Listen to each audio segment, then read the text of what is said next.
কারক বলতে বুঝায় বাক্যের ক্রিয়াপদের সঙ্গে নামপদের যে সম্পর্ক স্থাপিত হয়। বাংলায় কারক ৬ প্রকারের হয়। কর্তৃকারক, যে নামপদ ক্রিয়া সম্পাদন করে, তাকে কর্তৃকারক বলে। উদাহরণ: বেগম সাহেবা বাক্যে কর্তা হিসেবে কাজ করছে। কর্মকারক, যে নামপদ ক্রিয়ার কর্ম হয়, তাকে কর্মকারক বলে। উদাহরণ: চালো, এখানে ক্রিয়ার কর্ম। করণকারক, যার দ্বারা কাজ সম্পন্ন হয়, তাকে করণকারক বলে। উদাহরণ: হাতে, যা দিয়ে কাজ হয়।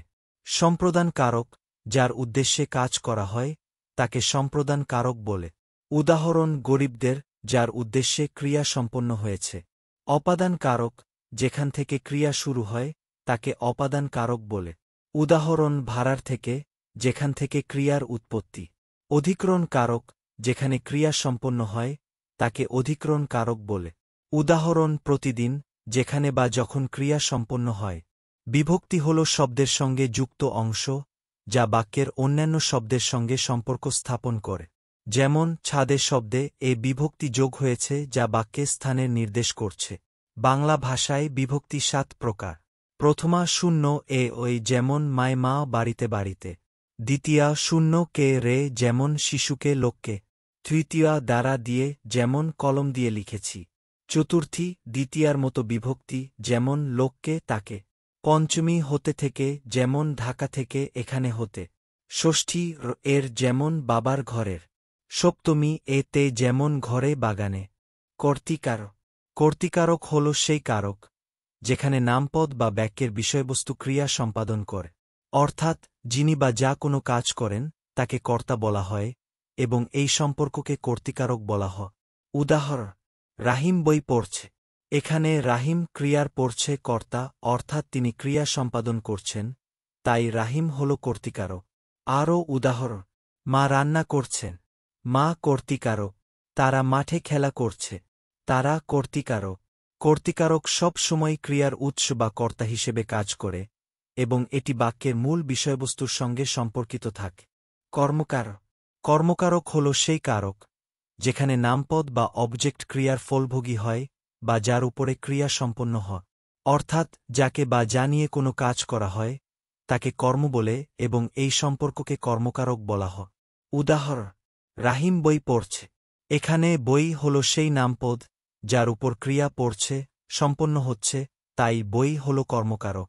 আরও উদাহরণ: মা ভাত রান্না করছেন। ভাত কর্মকারক। শিক্ষক ছাত্রদের পড়াচ্ছেন। ছাত্রদের কর্মকারক। কর্মকারক সব সময়ই সেই বস্তু বা ব্যক্তি নির্দেশ করে, যার উপরে ক্রিয়া পরিচালিত হয়। করণকারক হল সেই কারক, যেখানে নামপদটি ক্রিয়া সম্পাদনের মাধ্যম হিসেবে ব্যবহৃত হয়। অর্থাৎ যেটির দ্বারা কোনো কাজ করা হয়, তাকে করণ বলে, এবং এই সম্পর্ককে করণকারক বলা হয়। উদাহরণ: রাহিম কলম দিয়ে লিখছে। এখানে কলম হল সেই বস্তু যার সাহায্যে রাহিম লেখার কাজটি করছে, তাই কলম হল করণকারক। আরও উদাহরণ: মা হাতে ভাত খাচ্ছেন। হাতে করণকারক। মিস্ত্রি হাতুড়ি দিয়ে পেরেক মার। হাতুড়ি দিয়ে করণকারক। করণকারক সব সময়ই সেই বস্তু নির্দেশ করে, যার মাধ্যমে বা দ্বারা কোনো ক্রিয়া সম্পন্ন হয়। কারক বলতে বুঝায় বাক্যের ক্রিয়াপদের সঙ্গে নামপদের যে সম্পর্ক স্থাপিত হয়। বাংলায় কারক ৬ প্রকারের হয়। কর্তৃকারক, যে নামপদ ক্রিয়া সম্পাদন করে, তাকে কর্তৃকারক বলে। উদাহরণ: বেগম সাহেবা বাক্যে কর্তা হিসেবে কাজ করছে। কর্মকারক, যে নামপদ ক্রিয়ার কর্ম হয়, তাকে কর্মকারক বলে। উদাহরণ: চালো, এখানে ক্রিয়ার কর্ম। করণকারক, যার দ্বারা কাজ সম্পন্ন হয়, তাকে করণকারক বলে। উদাহরণ: হাতে, যা দিয়ে কাজ হয়। সম্প্রদান কারক, যার উদ্দেশ্যে কাজ করা হয়, তাকে সম্প্রদান কারক বলে। উদাহরণ: গরিবদের, যার উদ্দেশ্যে ক্রিয়া সম্পন্ন হয়েছে। অপাদান কারক, যেখান থেকে ক্রিয়া শুরু হয়, তাকে অপাদান কারক বলে। উদাহরণ: ভাড়ার থেকে, যেখান থেকে ক্রিয়ার উৎপত্তি। অধিকরণ কারক, যেখানে ক্রিয়া সম্পন্ন হয়, তাকে অধিকরণ কারক বলে। উদাহরণ: প্রতিদিন, যেখানে বা যখন ক্রিয়া সম্পন্ন হয়। বিভক্তি হল শব্দের সঙ্গে যুক্ত অংশ, যা বাক্যের অন্যান্য শব্দের সঙ্গে সম্পর্ক স্থাপন করে। যেমন: ছাদে শব্দে এ বিভক্তি যোগ হয়েছে, যা বাক্যে স্থানের নির্দেশ করছে। বাংলা ভাষায় বিভক্তি ৭ প্রকার। প্রথমা শূন্য এ ওই যেমন মায় মা বাড়িতে বাড়িতে। দ্বিতীয়া শূন্য কে রে যেমন শিশুকে লোককে। তৃতীয়া দ্বারা দিয়ে যেমন কলম দিয়ে লিখেছি। চতুর্থী দ্বিতীয়ার মতো বিভক্তি যেমন লোককে তাকে। পঞ্চমী হতে থেকে যেমন ঢাকা থেকে এখানে হতে। ষষ্ঠী এর যেমন বাবার ঘরের। সপ্তমী এতে যেমন ঘরে বাগানে।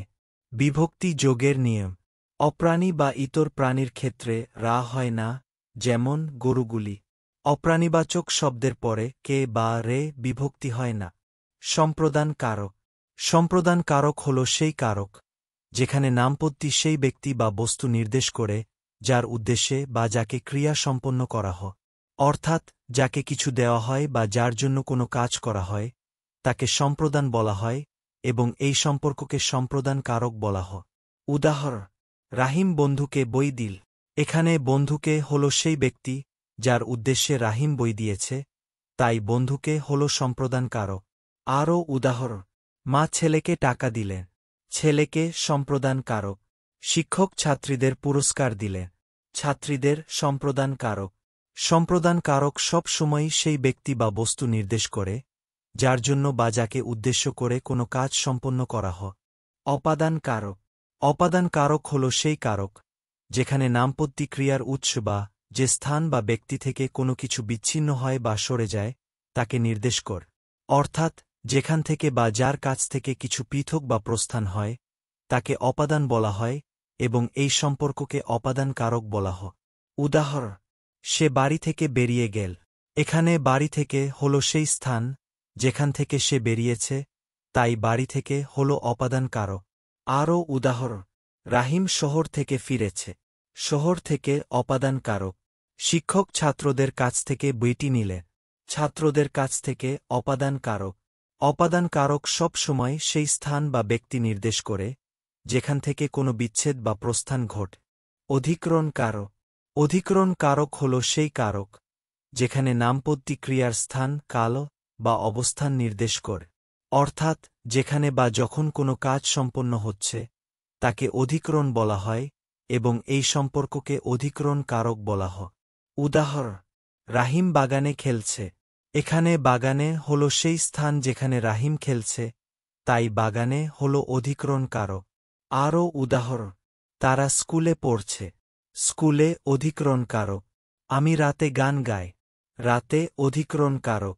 অধিকরণ কারক সব সময়ই সেই স্থান বা কাল নির্দেশ করে যেখানে বা যখন কোনো ক্রিয়া সম্পন্ন হচ্ছে।